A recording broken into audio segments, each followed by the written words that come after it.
All right, welcome back, everybody. I'm here with Jamie York again, and we're going to continue our conversations regarding math and the state of math in modern education. How's it going? I'm doing very well. It's the middle of the summer here in Colorado and have been enjoying some spectacular weather and going for some hikes. I happen to be gifted with the fortune of living in a very beautiful part of the world. Little different than where you Absolutely. little different than where you are, Mark, for sure. Well, we Beautiful have in a our different way. absolutely we have our natural beauty, but over here, a mountain would be shocking. So True. And I covet what you have, and maybe a little bit you like the beach. I'm not sure. yeah, once a year or so, I need to make sure I get to go see what the ocean's like because to go to the ocean's a long way for me, and for you to go to the mountain is a long way. So it's good to have a little bit of each, but I'm more of a mountain man for sure.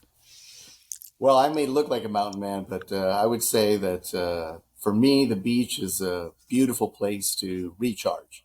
I don't know, nature in general, don't you agree? It's a place to recharge. Yeah, absolutely, it is.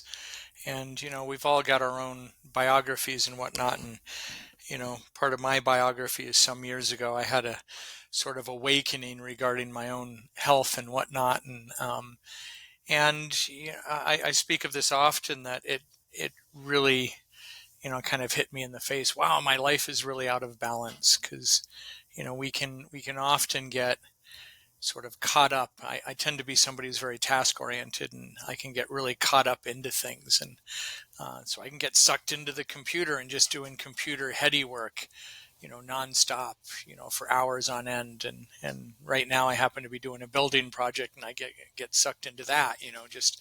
But it's nice to strike that balance, and so I've really worked on that in my life to balance my sort of teaching math heady work with getting outside and experiencing nature and all of that. And that's so important for our children today too.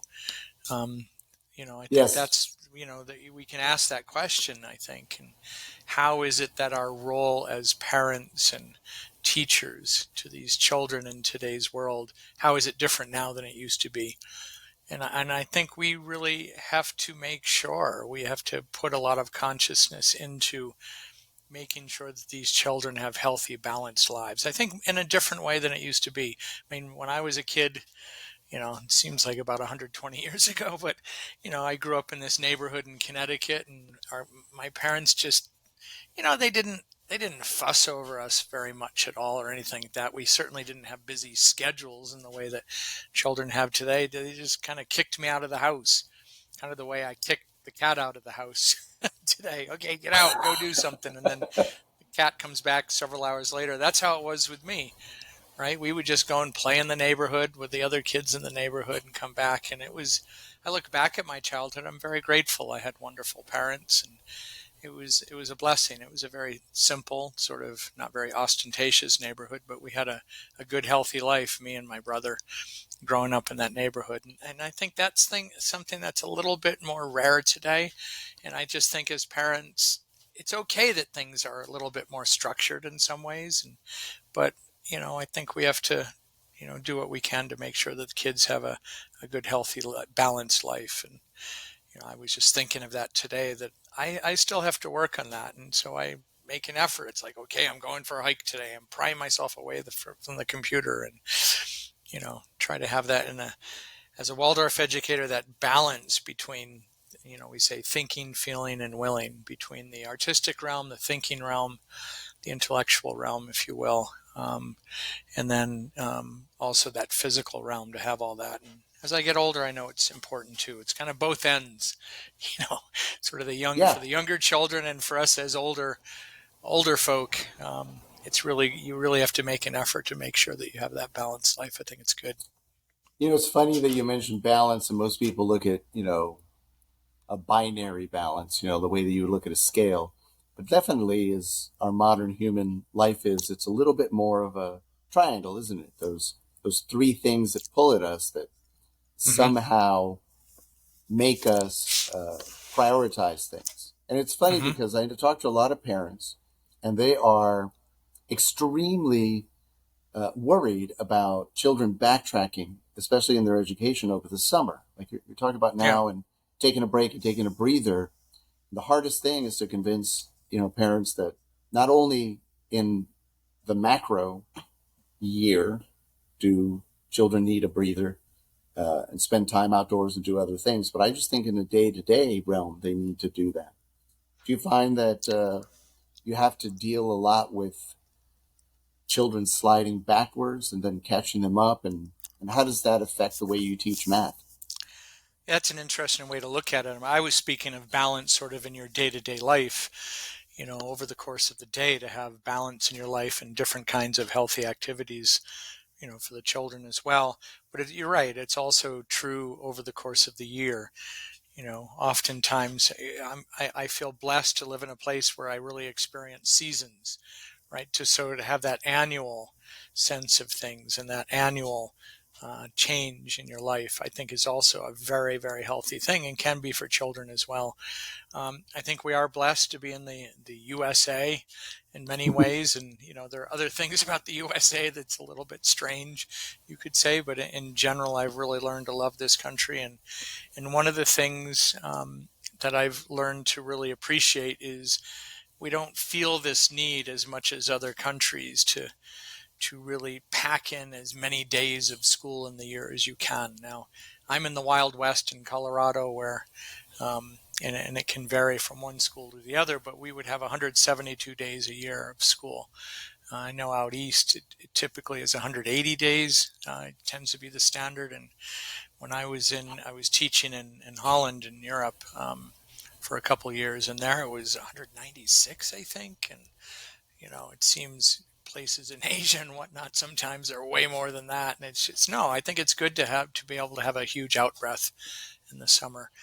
That does also put a little bit more, you could say, a little bit more of a burden on the parents, because we have these long vacations. You need to figure out what to do with your kids to have Mm-hmm. them, have some good, meaningful activities. But, be it some sort of summer camp and, or something, just for them to have a little bit of a different change of pace is good. And, do they slide back over the summer? Do they forget the math that they learned? Of course they do.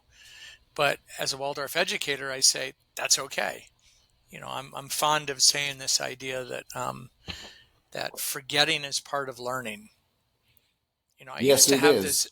I used to have this strange idea in my head that if I was successful as a teacher, if I was if I were successful as a teacher, then I could give a lesson to my students, perhaps an entire unit or particular topic over the course of several days. And if I did it well, that the students would learn it well, it would be testable, and they would never forget it. And I've come to really realize that that's so unreasonable. I mean, even for the brightest kids, it just doesn't make sense, right? That forgetting is part of learning. It's an interesting thing to learn something permanently. Permanently maybe is not exactly the right word, but to get to the point where you have mastery, you need to forget it 3 times and bring it back into your head. And so I don't know what the topic could be. You could choose it, but let's just imagine a math topic where, as a teacher, this is a topic that is important, that we want them to know this particular topic and have particular skills associated with it well into the future. Take fractions, for example. So they learned fractions in 4th grade. It seemed that they were kind of getting the idea and doing okay with it. And now here we are after the summer going into 5th grade, and many teachers would be kind of concerned if they, then quizzed their class and say, well, remember this from last year? I mean, maybe you had that particular class last year, or maybe you didn't. If you're a homeschool parent, maybe you remember quite well doing this lesson with your child, and you're just horrified that they've seemed to have forgotten all of it. And I remember being a teacher, and I think it was an 8th grade class. I taught them in 7th grade. I remember this class, and let's just imagine that it was percents or something. And I had taught them percents in 7th grade, and I probably began it in 6th grade. And so here am I in 8th grade, and I said, okay, now we're going to start our percents unit for 8th grade, and put a and basically said, do you remember this? And they all said, No, what are you talking about? I don't even remember what a percent is. And I just remember feeling this sense of deflation. I was just so depressed about it. Oh no, these kids! I must not be a good teacher. They haven't remembered what I taught them. And then of course they liked me as a teacher, and they saw that and they thought, oh, I must not be a very good student either. And I came to realize, you know what? I finally realized it's okay. And suddenly, so then in the future, I had a very different reaction to that situation, and instead said, yeah, of course you've forgotten it, right? That's normal. It's part of learning. And, the students didn't feel bad about it either. And then within a few minutes, they're like, oh, yeah, I kind of remember this now. And, maybe they do a couple of practice problems, and within a couple of days, they're right back to where they were. And then you can kind of build over on that. And that was a helpful thing to me when I realized, forgetting is part of learning. To remember something, to really get to the point where you know something, you need to forget it 3 times. And that's true with something like fractions, maybe even more than 3 times with fractions in particular. It's true. Yeah, that Yeah. happens a lot with me as well. Are you familiar with the concept of a Lightner box? No, what is it? So it's a cool way of learning. I'm a bit of a linguist. I speak 3 languages, and I had to learn a fourth one as an adult. I learned 3 as a child, and it's a little bit easier to learn languages when your when your brain plasticity is open to languages. But That's as an very true. adult, oh, we have prejudices. So I had to learn French more than conversationally. Now, Lightner box is you could take anything that you need to memorize. And the concept is forget to learn. And what you're actually strengthening isn't your ability to memorize things, but your ability to recall things. So you Yes. would take something like vocabulary words or math facts, or could be the bones in the body, could be anything. You group them into this box and you simply flash them. And did I get that? If I got it, I put it in the back of the box. If I didn't get it, it goes to the front of the box and it's reviewed every 3 days. So you are pausing. You're not trying to memorize everything every day. You're taking the things that you know and saying, okay, I'm going to be able to recall that, and pushing it out into the future. And then you're taking the things you need to memorize or the things you need more work on and working on them every 3 days or so. And so that's the concept of a lightning box. And it was very useful to me to always think, well, I need to forget in order to learn. Yeah. So it's the same exact thing you're saying. It's so insightful, and it's good for parents to understand that there are modalities to help, but it's even better if they just relax and realize that it's everyone catches up. All these, Yeah, that's such an interesting thing you shared, because I also have, I would not refer to myself as a linguist, but I've had to learn 2 other languages other than English, and both of them in my adult life. And it was harder as you got older, for sure. But I did a very similar thing with flashcards, a very similar system to what you just described. And it's also the flashcards are same sort of recommendation that I give to parents for their children to learn their multiplication facts. Now, I don't say to begin with the flashcards. There's a whole nother, I won't go down that road too far, but if it gets to the point, usually by the end of 4th grade, I hope that they can learn their arithmetic facts in 3rd grade. That's kind of the high level goal, is by the end of 3rd grade. And then, of course, in 4th grade, we're having to review that, etc. And then flashcards may be helpful towards the end of the 4th grade for a lot of children. But if you are going to do flashcards, I've often said, doing it once a week just isn't going to do it. It's something you gotta isolate those ones that you need to work on, and it's what you referred to with that box. Some go in the back, some go in the front. These are the ones we need to work on, and if you do that in a systematic way, that can really be helpful. But it's certainly harder the older you get. There's that window of opportunity in mathematics for the memory. I mean, 3rd graders are extraordinary in their ability to remember things. It's just amazing. It's amazing how the brain changes in its capacities over the years. And you mentioned just, for to learn a new language when you're 5 years old. We had that experience when we did move to Holland, and my daughter was 5. Astounding how she just soaked it all in with no effort and learned the language, as opposed to her old father, I was having to study so hard, use flashcards, have tutors, all of that, right? And so our brains were working very differently. And then, of course, in third grade, that ability to really learn things by heart, to memorize, is really, and in third grade is the time to do that sort of thing. And then, there are other things that end up, I often comment on a student's ability or their growth in terms of thinking mathematically, logically, all of that kind of higher level mathematical thinking. It's astounding how much that develops, that incredible growth in the way that a 2 or a 4-year old is learning language. Well, the way that an eighth grader or a ninth grader, between eighth and 10th grade, that ability to learn to really think mathematically at a higher level is astounding. The difference between somebody entering eighth grade and then, say 2 years later, what their ability is, it's extraordinary. So it's always fascinating to see how the brain develops in certain ways at a later time. And later in Yeah. life, of course, later in life, one would hope that somebody really develops this capacity for judgment. We all know that Ooh. teenagers oftentimes don't have really such good judgment with things. And then hopefully, and there's, I think, some wisdom to it, isn't it? That, the president of the United States has to be 40 years old because we trust that they have developed a sense of judgment that's higher, than somebody who may be perfectly intelligent, extraordinarily intelligent, but 25, 30 years old, maybe they're not quite there yet in terms of judgment. It's fascinating, the human brain, isn't it?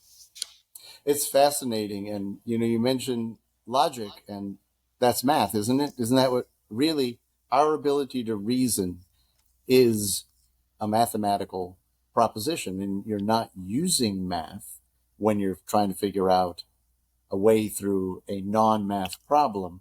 However, if you have these concepts, these embedded in you, and you've practiced them, then decision making becomes a whole different thing as an adult, as an eighth grader, ninth grader, 10th grader, all the way through high school. But I do believe that that's really where modern teachers, maybe not teachers, let's say just the idea of modern education somehow has taken that very deep concept of reasoning out of play. And, they're taking tests, they're memorizing certain mathematical concepts, they're building on math in a very, with a syntax. You start with one type of math, you move on to another type of math. And so many people don't move on to that math that's really fun because they get stuck at one level. Do you have a prescription to help people get beyond that? Yeah, that's an interesting. A few things go through my mind. My mind's turning as you're speaking here. But one of the things that at one point along that you had asked about, or you had mentioned that um, that math, or where my mind went, is that math oftentimes is separated out. You said something like, "Well, you're not doing really math when you're solving something," or whatever. It begs this question of, well, what really is math? When are you doing math and when are you not? And I've come to feel more and more the longer that I've taught that all of these subjects, they have so much in common. Once Ooh, upon a time I was teaching an SAT course to my students, and I came to realize that the English section of the SAT test was really had a lot to do with logical mathematical thinking, and the math part had a whole lot to do about language. There was a lot more related to all this than you would first imagine. And so looking at this from a higher level perspective as an educator, I'm hoping to develop certain capacities in my students. It's all about healthy development, isn't it? right. Yeah. And by experiencing music, by experiencing art, by experiencing drama, there are certain things that you're developing within the child that are so helpful in terms of their overall character development. And that's, for those subjects. And yet there's a whole lot of overlap that we wouldn't necessarily think at first glance.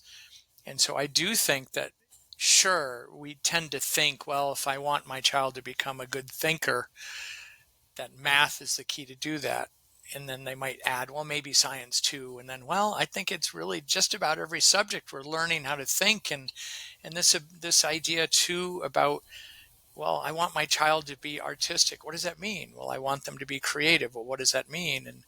And it's not just with this subject or the other. We tend to think of the creative subjects like, well, I'm teaching poetry or music or art, but mathematics also should be creative, because that's what it's like to be a human being for sure. And so, we're teaching, we're developing these capacities through different subjects in all these different ways. And we're back, we're swinging back in our conversation back to this idea. What does it mean to be a healthy human being, and the balance and all of that? And now I've lost track of your original question. I got off on a tangent there, right? Well, What I would, guess the prescription of what do you do to instill a sense of both in the parent and the child? Because I think it's a team. I find that with other topics, a tutor might be enough, but in some instances, I've learned that mathematics bleeds into the home, especially in the early in the younger grades. So now it becomes, most people are not versed at teaching math. You're an expert at teaching math. And sometimes all the parents need is the ability to sit back and say, well, are they on track? Are they not on track? And how do you do that without killing the love of learning by constantly assessing them? Do you yeah, know this? yeah. Do you know Now, this? yeah, yeah, yeah. So, I mean, I don't know if you said these words, but that's where my mind went. You can get lost in the weeds, can't you? Oh, yeah. Right? And we tend to, with mathematics, and it can happen a little bit with other subjects, but I think mathematics in particular, actually, we get so incredibly focused, and to some degree, it's coming out of a place of anxiety and fear. We become so incredibly focused on this idea. I want my kid to be good at math. I want my kid to be good at math. And, we do that with reading too. I want my kid to be, a good reader. I want my kid to be good at writing, etc. But in mathematics, if we set our, it's this way in life, isn't it? Sometimes, Hmm. if we have a particular goal in mind, it could be one of those things that you can't get there directly. If we want our kids to be good at math, well, the first thing is, what do we mean by that? And usually, without question, that means, well, if they're going to be good at math, that means they're good at solving math problems. Well, what does that mean? Well, that means they can do their homework, that they were given. That means they can, do well on their tests. And, it may have something to do with standardized testing if you're in the public school system. And that's a whole nother conversation, the damage done by standardized testing and that whole culture. But, I've come to realize that to get good at math, to get good at those skills, sure, that's a good goal. I want my, use fraction example again. I want my child to, certainly by the time they're into middle school, and I want them to be good at fractions. I want them to be good at percents. It would be unfortunate if they're in high school and they can't do basic fractions, for sure. But to get there I've found it to be very interesting, that to just drill them on that thing, to have them practice, practice, practice, that sort of thing, oftentimes does not work.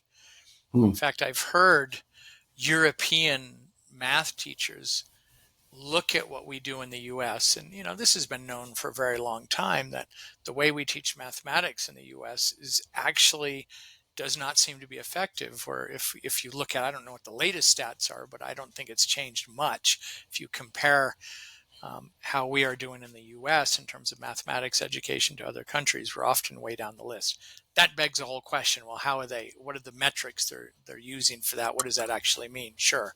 Right. But to get to the point where they're skillful, where they can do what we would normally identify as math problems with a fair bit of confidence and mastery, to get to that point, well, it's not just practice. These, again, European math teachers look and say, why are you practicing that much? And I have to agree that if you find as a teacher, as a parent, if you're homeschooling, that you're having to have your child practice too much a given skill, if they're having to practice too much to get it, then something's not quite right.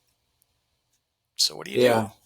What do you do? Well, that's where this whole approach that I've And believe me, this is not something that I'm the sole math teacher in the world that's figured this out.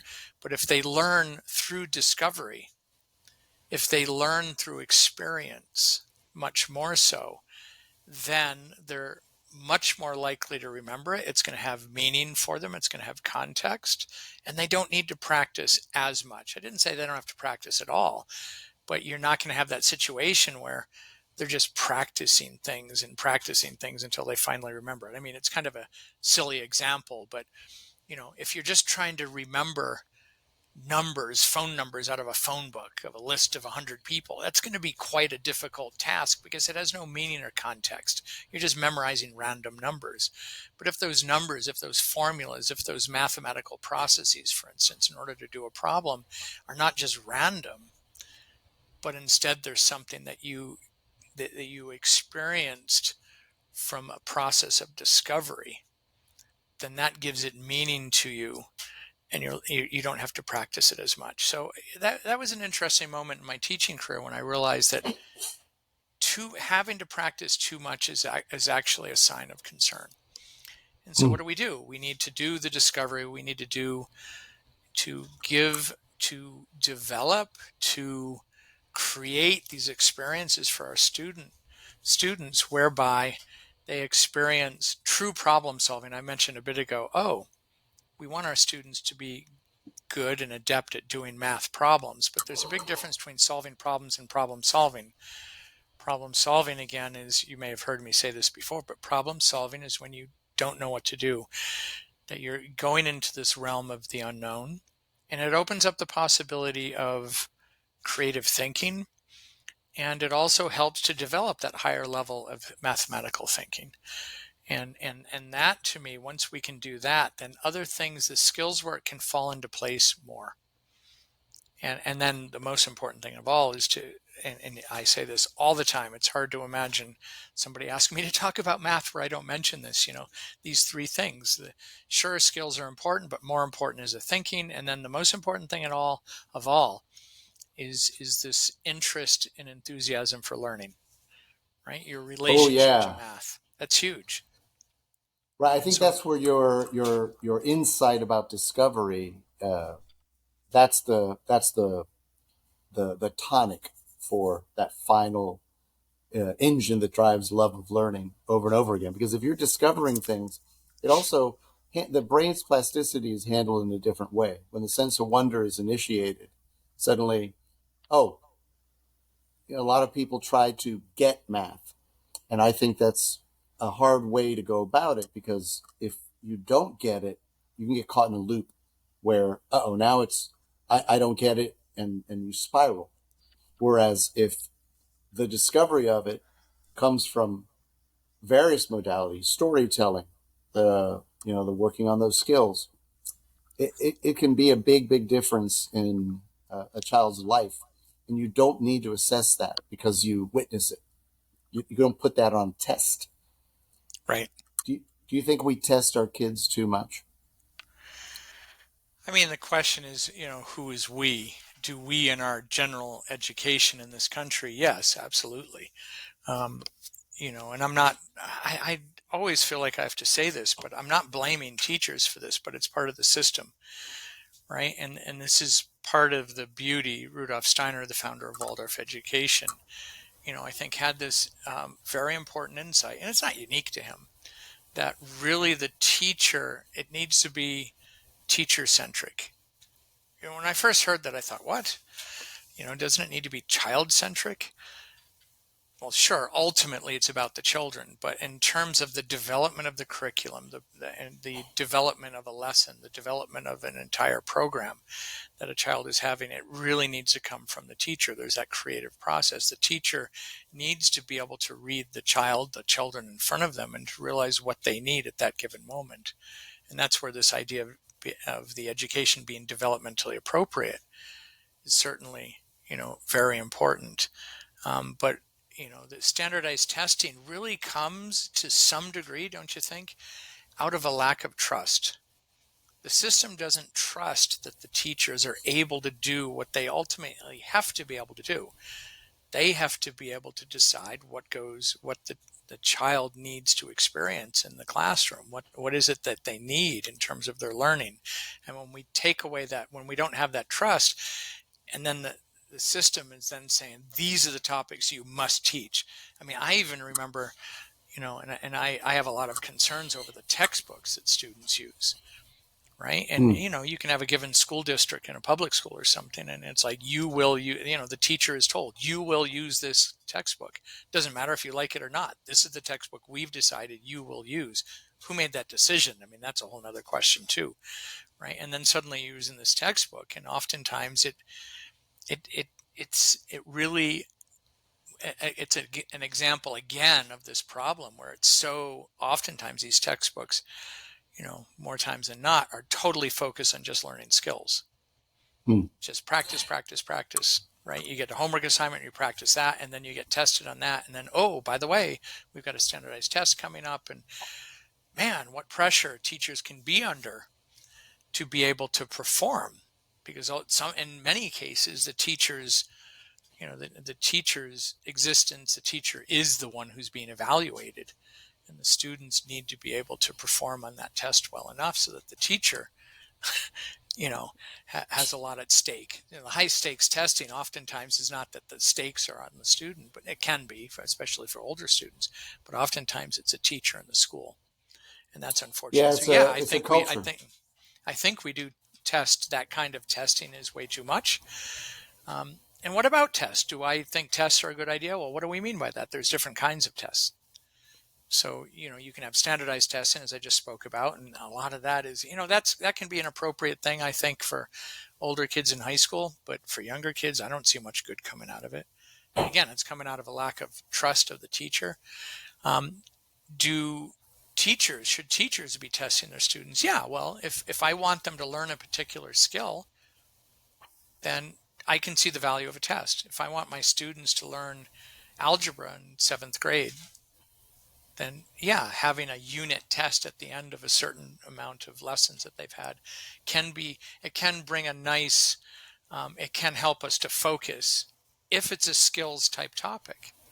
But there are many things that I teach where I wouldn't test them because it's not a skills oriented topic and it doesn't serve a purpose.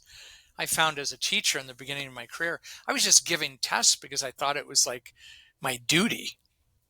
You know, Right. you You you feel had obligated to right, somehow, and it's also your own ego saying, I got to figure out if am I getting through? I think you're right. I think tests are relative to different things. Assessments are very necessary. You've got to be able to sit in front of a student and be able to, you know, find out if where what their rate of retention is, what their rate of recall is, what their enthusiasm is, so that you can move on, so you can continue to move on. I got an interesting question for you. So you know how we have science, and science, math is very prevalent in science, but science is built upon itself, right? Because you think of biology, and biology is about living things and those organisms, but those organisms have a lot of chemistry, so chemistry has a basis in biology, and there's sort of steps as you move up through those sciences. There's a natural progression that one informs the other. The periodic table informs uh, the elements. The elements make up, maybe that suddenly it's in the physical world. So all of these topics can be a staircase, but when it comes to math, it's not really that way, is it? it's interesting, and it's such I'm back to that question again. Well, what do you mean by math? Right. It seems like a silly question. Okay, I'm listening to this guy Jamie York, who's supposed to be some sort of math expert or something, and he doesn't know what math is. What's up with that? Yeah, and I remember that question. When I first started my teacher training, my mentor instructor said, "Okay, I want you to answer this question take a few minutes to write it down. What is math? And it annoyed me. It really annoyed me. I was like, oh, what do you mean? What is math? Of course I know what math is. And of course I couldn't write down anything that was very articulate. Right. And so I've been asking that question for, 30 years since. What do we really mean by math? And so it is curious. There are so many different fields of math. And, back to the idea we said earlier, I mean, math, we can identify it as a means, as a type of thinking, perhaps. And I think it's just one of the ways that we help to develop logical thinking. Logic isn't just math. There's should apply to just about every subject you can imagine, music, art, kind of everything. But yeah, I do think that there are certain things in math that absolutely build upon one thing, builds off the other, and you can make a progression from one year to the next in a given topic. I can think of percents in middle school. You introduce a little bit of it in sixth grade, you build upon it in seventh grade, build upon it further in eighth grade, and so forth. And then there can be these beautiful things that are under the umbrella of math that seem to have nothing to do with anything else. Hmm. I think of one thing that comes to mind is group theory or set theory, this idea of different sizes of infinity. What in the world could that possibly mean? Different sizes of infinity. I mean, it's funny in mathematics. There are so many different subjects and topics, and many of them seem to be completely isolated from any other field of mathematics whatsoever. But it does have this common link of, I would say, if anything, what makes something qualify as a mathematical topic. And I would say Hmm. to some degree there has to be, it's a hard question, isn't it? Right? Oh Because yeah, there's that's some tough. things you can think, well, that's more science than math. And then of course there's this blurry line. Physics has a lot of math in it. So I just taught a 10th grade mechanics main lesson to my academy students. Fabulous thing. And a lot of it is very mathematical, right? But it's really under the umbrella of physics. So what is it that really help makes it so that something qualifies as a math topic? And I'd have to say that it has at least an element of what I would call sense-free thinking. Ooh, that's It's a a, beautiful it's phrase. it's an interesting thought, sense-free Yeah. thinking, that ultimately mathematics is, the basis of it, um, has its foundation is rooted in sense-free thinking. It's completely separate from the physical world. And you can say, oh, come on, first graders are learning how to count. They're counting marbles. Those are physical things. Yeah, but at some point, 2 plus 5 is just 2 plus 5. It's not goats or marbles or anything else. It's a complete abstract concept, There you right? go. And Concept, absolutely. You know, you're getting to the concept, and that's the right. sense-free thinking, that true, pure thinking. And this is me as a theoretical mathematician, I suppose, but pure thinking it's sense-free thinking, and it's a beautiful thing. I like that a lot because if I were to tell you, okay, describe to me math, but you can't mention numbers or a consequence of numbers. You can't define it for me by saying numbers. That would be a logical loop that doesn't make, you can't define what a number's a number. But it doesn't help you. And then you can't, a consequence of it. You can't say adding up, subtracting, multiplying. So what you're left with is, well, it's a collection of things, isn't it? Yeah, it's a curious thing. Certainly a lot of mathematics does seem to have to do with numbers, doesn't it? Of And course. yet, you get to a point. I was reflecting upon this with my 12th grade students. You study trigonometry to a high enough level, and you can look at a page of, maybe it's a trigonometric proof or something. You look at it, it's just all symbols, not a symbol number on the page, right? I mean, that's one example, but you can Right. either take a more simple example that most people could relate to, right? You look at the tilings of a floor.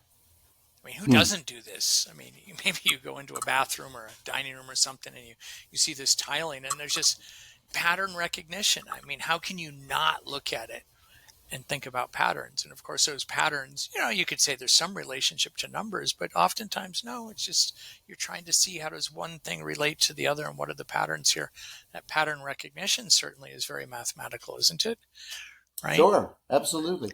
Do you think that if a child, let's say they miss that early window and they don't do those basic skills, they can't skip count, they have problems with their multiplication tables, and now you're moving beyond that and you're starting to learn other things, do you think that you need to really develop those skills very well to move forward? Or can you sort of say, well, in the modern world, maybe a calculator will take care of adding and subtracting for this person, but let's move on to these other subjects because there's so much meaning in percents and algebra and other types of math.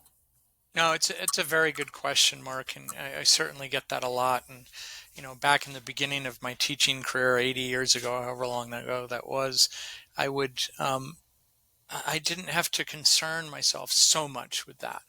That most students coming to me knew, for the most part, knew their arithmetic facts, etc. And now it is much more difficult than it used to be, no doubt. I've gotten to the point where I kind of assume that most students, especially if they didn't have the proper foundation, whatever that might be, they're coming into seventh grade and they really don't know their arithmetic facts, and so um, what can you do at that point? Yeah, and it's hard, and on in very few cases I have seen students at that point of, say, sixth or seventh grade work on those sort of things. Usually people refer to their multiplication tables, but it's more than that. It's knowing their Mm-hmm. facts out of order. It's their subtraction facts. Usually subtraction is the thing that slows students down the most. And when very few exceptions, students have not been successful learning it at that stage. There's that window of opportunity I spoke about earlier in this conversation, around about third grade, and so you aim for third grade, you practice it, you review it in fourth grade, and reinforce it in fifth grade, and then after that, it becomes more difficult. But to answer your question, what do you do with a student like that? Well, I can simply say, with great confidence, I've had a lot of really good math students who didn't know their facts in high school, right? In high school, that they still didn't know it. And, I'm not saying that that's an ideal situation. I wouldn't wish that for anybody, because there are certain times where even in high school, it comes in handy to be able to do mental math, right? But for the most, and I'm always astounded to the way that people compensate. And this is a thing, and although I don't portend to be an expert in working with kids with learning differences, I've had a lot of experience with it, and we have a lot more knowledge now than we used to a couple of decades ago about how students learn and how to help them. But I will say this: I'm always have been impressed in students' abilities to compensate for whatever holes or whatever difficulties they have. They figure out ways to do it, and I think that's still a powerful thing. But yeah, I think giving them a calculator, um, and for many students, I try to keep with it so that they're doing calculations by hand. I do believe a lot in mental math, and students in my math academy certainly, we do a lot of mental math all the way up through seventh grade. Mm-hmm. But there can be a student for whom doing those hand calculations is not a reasonable expectation. I could imagine for some students, and I have recommended for some students, that they start using a calculator in seventh grade, maybe even sixth grade. But in general, I'd say halfway through eighth grade is a good time to get a calculator, because you want to keep those mental math capacities alive. And in today's world, it dies quickly, because in our everyday lives, as opposed to the way it used to be, where you'd go into a store, you'd have a $20 bill, and you'd be calculating, these items that I've bought. Am I gonna, do I have enough money to cover that? And you'd calculate the change and so forth. You'd do these calculations yourself before you went to the cashier, long time ago.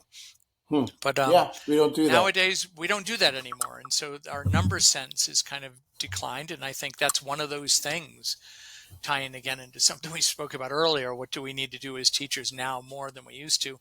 Well, we need to develop those mental math skills more so than we used to, perhaps. But in eighth grade, I give them a calculator. Of course, they're usually, if that's the first time they've had a calculator, they're understandably quite excited. It's like, oh, I don't have to do long division anymore. Great. I can do that with a calculator, sure. But then, all the way through the end of high school, there are times when I say, okay, for this unit, no calculator.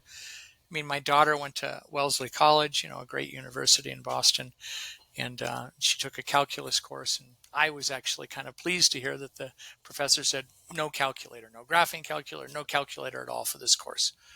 Because I They got think to do that it by hand. professor was, yeah, the professor was kind of getting frustrated with the fact that kids couldn't do anything without, they were so dependent on their calculators. So I think it is good to, remove the calculator from most students for certain things and say, you don't need a calculator for this unit, right? Because you want to use any sort of technology in a way that's really helpful. And so that will be different from one child to the next, how much they might need it. But we do want to make sure that any child isn't overly dependent in a way that's not helpful. Yeah, this is great. I guess it goes back to your very insightful truth of as long as they're motivated, um, they can move forward. You don't need to, you know, take a look at something and say, well, you missed that boat, so now you can't do anything. I think that as long as they're thinking and as long as you continue to creatively bring that spark, most kids will respond and do well moving forward. In other words, you don't miss that math boat just because you weren't strong at one point. Absolutely. And there's a lot of let's be honest here. There's a lot of math trauma out there, right? Oh, There are yeah. a lot of parents that are traumatized from their own experience in math, and this is not a new thing. I'm not going to go and say that, well, 100 years ago the teacher of math used to be better. I don't think that's true, right? But Yeah. we probably have more attention drawn to these sort of things. Just the word trauma itself is a bigger word that lives in our culture now. But yeah, there's Mm. a lot of math trauma out there. And so this question, it's a real question. What should I do with my child who's, had this terrible experience with math? Whether they use the word math traumatized or not, it's an honest question. What do you do? And again, this ties into what I said earlier. There's a misconception that if we just hammer them with more skills, that'll be the solution. And usually somebody who hates math or is math traumatized or whatever, just giving them more and more skills work isn't going to do it. And so the way to do it is you need to awaken their interest. You need to awaken their enthusiasm for learning math. And that's not necessarily easy, but the way to do that is through interesting puzzles. I mean, there's nothing like a good puzzle, is there? I mean, you can No, get a absolutely. good math puzzle that can be really engaging for students. And that's part of the art of teaching, is choosing the right puzzle. I mean, I was just thinking the other day, right? I'm building this sort of guest house. And of course, being who I am, it's like, well, it's got to be a geometric design and all this. And, I could talk for the next 2 hours about that, but it's going to have a spiral staircase, right? And it's Ooh, like, okay, it's going to go from the floor to the next floor up to the loft. It's 85 inches, right? And it was a puzzle. And how much of the rotation it has to be. Turned out that I think I calculated 144-degree rotation in the stairs. And each stair, if you have too many stairs, then the problem is the turn of each stair is too slight, and so you don't have room to put your foot on. The tread isn't deep enough. And then if you have too few steps, then each step up is too much. And once you go past 8 inches, it's just, especially for someone like me who's getting old, and I don't want to navigate a spiral staircase where the steps are too big. And, it was a puzzle. And, most people wouldn't look at that and think, well, that's really math. But I mean, it's the kind of puzzle that can appear in everyday life. But, it was an interesting puzzle for me and our contractor carpenter to look at and try to figure out and try to make all this work. Right. And so if you can give students, I can imagine a student, if they happen to be designing something, even if it's somebody who had been traumatized in math, this is an interesting thing to try to work out. And, yeah. When I was in high school, they taught a lot of drafting, mechanical drawings, yeah, and you had to use math. You had to understand the relationship of scale and and you had to draw lines. There was something artistic to it. It was beautiful. I mean, carpenters, a ton of math. Yeah. Just using a speed square is like an abacus in the Yeah. hands of the right type of carpenter. It's kind of interesting that you mentioned technology, and so many people, the answer to my child doing well is maybe, well, they got to learn code, they got to do coding, they've got to code something. And coding has changed a lot since you and I started writing. I don't know what language you originally wrote in, but my first one was in Pascal, and so I that's probably date you on that. It was Fortran. Fortran. Oh Uh, yeah. Fortran Well, was that the good first math. language that I was actually programming, and this goes way back, and old deck equipment and so forth. And Yeah, yeah, I mean, I this year when I was teaching my daughter Juliet, we I taught her binary code, and because I felt like it's a puzzle and it's a lot of fun to understand. you mean assembly language? Well, yeah, absolutely. Just ASCII. Yeah. How Oh how yeah. can you Okay. get how do you get information that is so complex out of just a one and a zero, Yeah. out of base two? Well, that's something And I certainly do in eighth grade is number bases and binary code and ASCII code. It's fabulous. yeah, and base 12 is it's in our lives. I'm not sure if it's base 64 or base 8. Most of your cooking is done. When you're dealing with those type of numbers, and just the concept of base is it's more of a puzzle than it is math because it's a different way of thinking. Well, and it used to be for the ancient Babylonians, it was base 60. It was kind of a pseudo Mm. base 60 Base system. And we think, right? oh, come Yes, on, why would they do that? We would never do that today. Well, guess what? How many seconds are in a minute? How many minutes are in an hour? How many, and 100%. when you take very fine angle measures, you had minutes and seconds. So it'd be 15 degrees, 13 minutes, 3 seconds, or something like that. Yeah, I mean we Yeah, so couldn't. this is, go There's ahead. so many things we couldn't do if we didn't explore and have people that thought differently. I'm recently I'm rewatching on Apple. There's Isaac Asimov's Foundation. I don't know if you're familiar with that book, No. but it's all about math, and the protagonist of the book comes up with a type of math that is predictive on large scales. Like you can predict how a society is going to go, but he can't tell you what you're going to eat for breakfast tomorrow. As you get larger numbers, his math allows for this. And the whole concept is they're trying to preserve human knowledge because he predicts that this empire is going to fall, this galactic empire is going to fall. How do you preserve all this knowledge? And they're sitting around the table in one of these scenes and they're talking about, well, how are you going to decide what to preserve? Because you have some people that count with base 10, and some people that count with base 12, and some people that count with base 27 because they use their body parts or something. And it is an interesting way of looking at the world. It's not like we couldn't figure it out, but we need to be good at solving puzzles more than we need to be good at math. It's such a great topic you're bringing up because, and it ties into what we were saying earlier. What do you do with children who, are math traumatized, et cetera? That, it's such a great topic at the beginning of eighth grade to do number bases, to study this because it's deep, really great thinking and it requires very little, prerequisite mastery of skills. And so everyone's kind of at the same level. It's a great thing to do. But that, it does remind me, tying into what we were talking about earlier, when you do have a child who's math traumatized like that, how do you awaken their interest, et cetera, right? Again, what you don't do is you don't bring them lots of more skills work. That's not going to do it. But, you always need to make sure you're doing grade appropriate stuff, Hmm. grade appropriate stuff. And way too often, you could have a given class of students who are deemed to be, behind, and or a given individual student who's like, well, they don't have the skills that they should have learned in this grade or that grade or so forth, and they're in a given grade now, let's say ninth grade, and it's like, nope, they're not ready to be doing the ninth grade level stuff because it's too hard because they didn't learn their basic skills, and that's wrong, right? You can absolutely, like if I look at my ninth grade curriculum, you can absolutely have them learn algebra, right? The Hmm. real essence of algebra. And I'm speaking of, we're getting to the point where between a third and one half of all students are somehow diagnosed, if that's the right word, with some sort of learning challenge and so forth. And I would say most of that is um, can be overcome. For most of those students, it can be overcome, so they can do the ninth grade level as that example material. So we can do descriptive geometry. You mentioned drafting, descriptive Hmm. geometry. Yeah. It's such a great thing, developmentally totally spot on for ninth graders.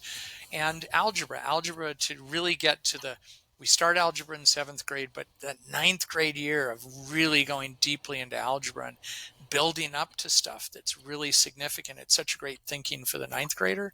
And then the other great topic is what I call possibility and probability, often known by most people as permutations, combinations, and probability. Oh, yes, To, yes, yes. I remember that. to really go deep into that in ninth grade, it's such a great time to do that. That, how many, just as a simple question, you got a class of, just imagine this, you have 20 people and you got 20 chairs. How many ways can you arrange 20 people into 20 chairs? Right? How Ooh, many that's ways can nice. you do that? I mean, it's such a great way for ninth graders to think. And at the beginning, it's when it ties into what I said earlier too about the difference in the thinking of an eighth grader versus eventually a 10th grader. And at the beginning of ninth grade, the students' thinking is so chaotic. Trying to think of Hmm. a problem like that is just so hard for them. And they typically just say random things. Well, 20 people, I don't know, 20 people. It's going to be 20 times 20. That's the answer. No, not that. Okay. Well, 20 to the 20th. Okay, it's that. And they just start saying random things that have the number 20 in it. Right. And it's like, well, no, let's not be random. Let's be thoughtful. Let's think about it really clearly. And you can get to the end of that course and they can start to really see the power of thinking mathematically in a more systematic, meaningful way. And they can really feel that growth in their mind, like I was talking about, that growth that can happen in a child that's like 4 years old learning language. And in the same way, a ninth grader to really feel their brain developing in that way, and like, wow, I can now think in ways that just a short time ago I was not capable of. And that's a very powerful experience for any kid to be able to experience that. And any child can do that. Now I say any, of course there can be that rare child, maybe the 2% that it's not true. But when we're talking, that can be more of a developmental thing in terms of their thinking. And then you have to look at an alternative kind of program. That's different. But what I'm talking about is, usually when I have a parent come to me and say, well, my child's math traumatized, they're weak in skills, blah, blah, blah, there's not an issue with their thinking. They can get there with proper teaching. They can have those experiences and really gain a lot from it. They just don't have the skills to do, a lot of the tricky stuff that honestly we can avoid and still have them experience the essence of the math of that topic and have it be really meaningful for them.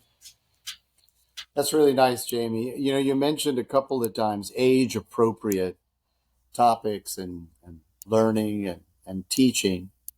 And that just brings to mind to me the way that we do things in the US is we kind of say, well, everyone in fourth grade is this age and everyone in fifth grade is this age. But at that young age, and even as you get older, there are massive differences between, an 11-year-old whose birthday is in January and another one whose birthday is in April, and so on. And a lot of times we're putting these kids together in this situation.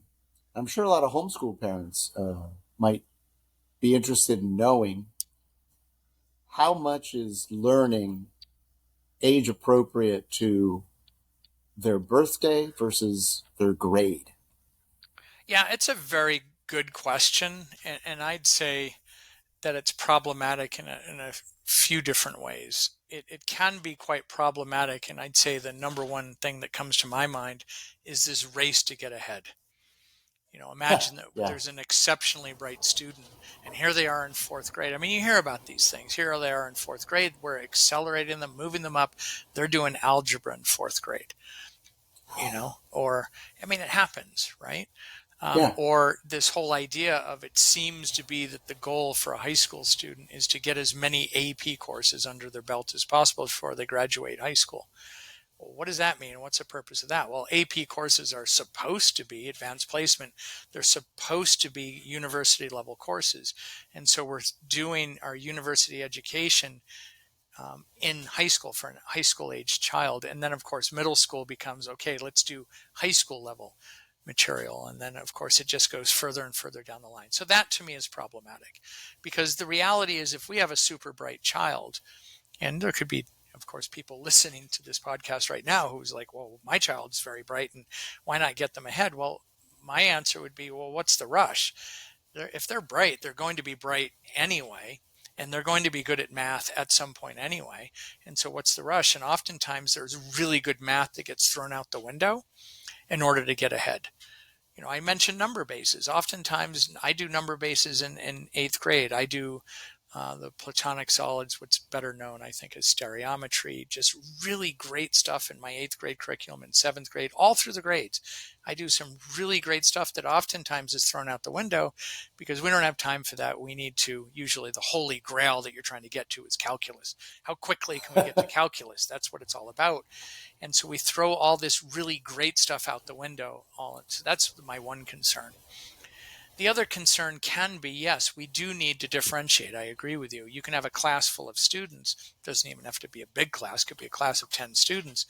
And you've got students, they could all be of a similar age, very close to each other in age, but you could have this incredible difference in terms of ability and skill level between the so-called top students and the students that are struggling more. That's true. However, I find that it's an astounding thing that in general, if we're doing a good job as a teacher, we're bringing them age appropriate material and we're not overly reliant on and focused on skills, then everybody can take it in at that age in their own way. Give an example of learning algebra for the first time in seventh grade.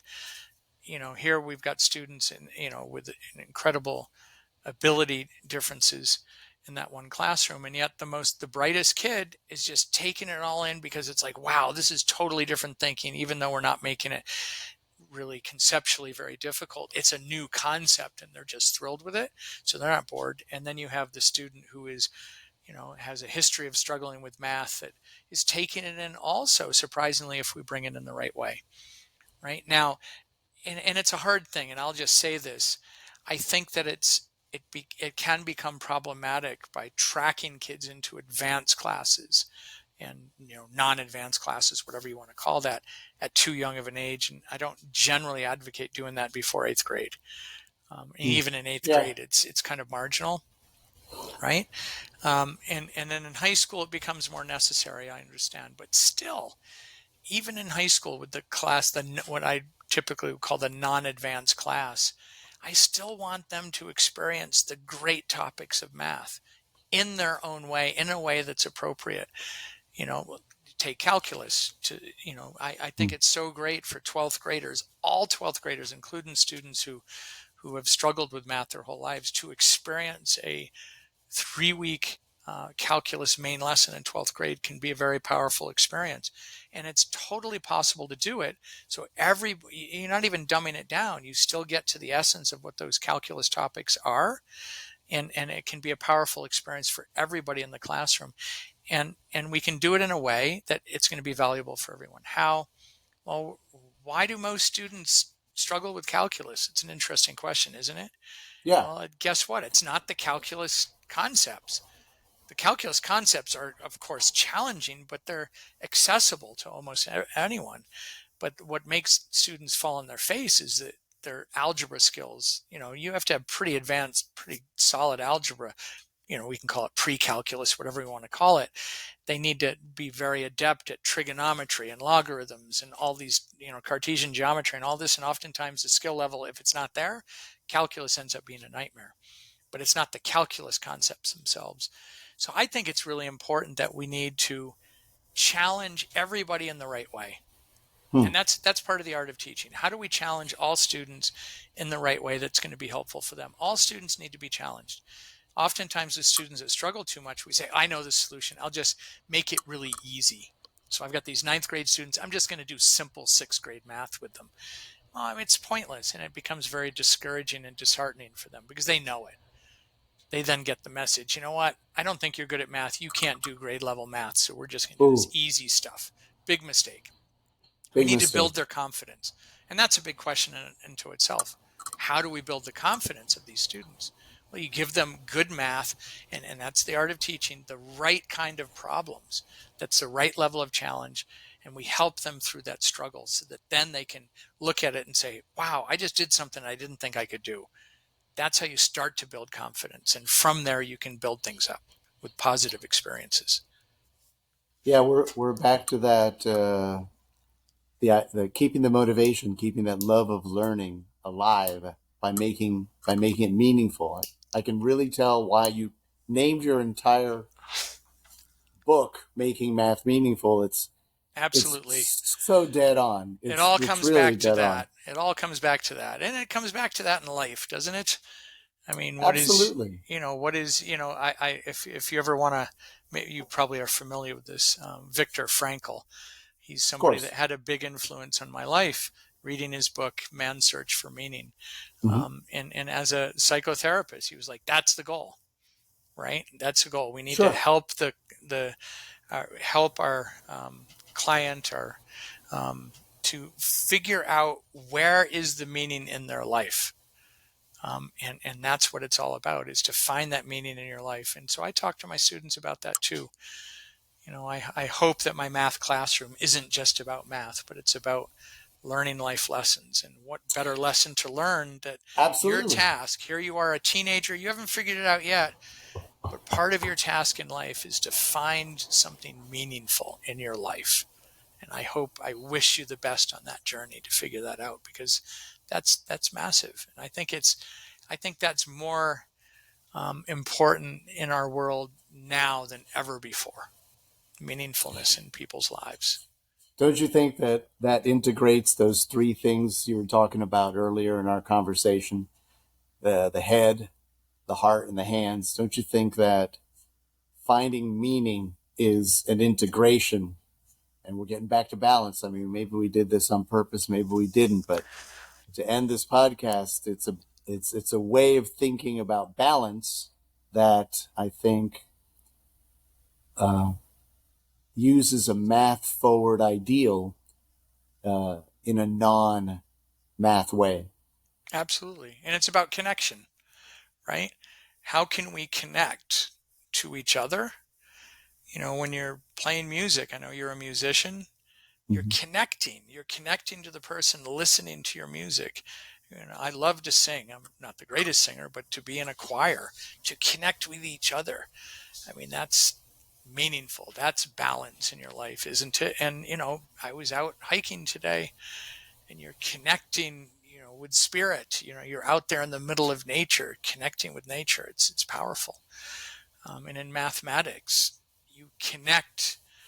You have these experiences of connecting through your pure thinking to this concept, this very Platonic idea, right? Yeah. And it's a powerful idea. It's about connection. It's about balance. It's about meaningfulness.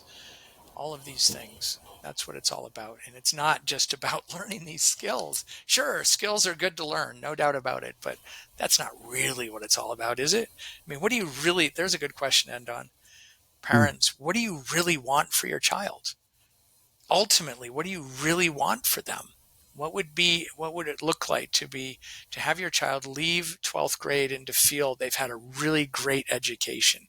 What would that look like? It's not about learning a whole list of skills that appears in some dead curriculum, right? Or passing some test. No, it's much more It's than that. And those things can come. Sure, we're going to learn skills. Sure, absolutely. In 11th grade, a student should be able to take the SAT test and do reasonably well on it.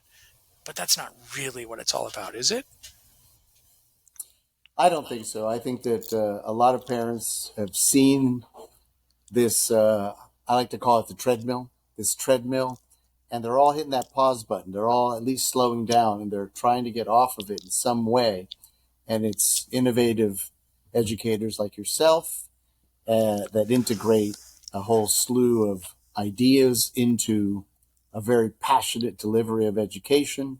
That it's a lighthouse. It's a beacon that they can follow. And I hope the parents who listen to this podcast are inspired. I know I'm inspired. Every time I talk to you, I hope we get a chance. Let's talk some more. Would you like to do a couple more of these? That sounds good, Mark. Yeah, I enjoy these conversations very much. Time went by Yeah. quite Can you quickly as it believe it? is. Yeah, it's very good. Absolutely. Listen, it was a great conversation. Thank you very much, Jamie. If you're out there and you haven't visited his academy, what's the website again? It's jamieyorkacademy.com. So Jamie, Jamie, jamieyorkacademy.com. Great. Well, I'm encouraging everyone to go hit that link. You'll find it in the description of the podcast as well. And I got to say thank you. And let's talk again. Okay, sounds good. Have a good day, everyone. Bye bye.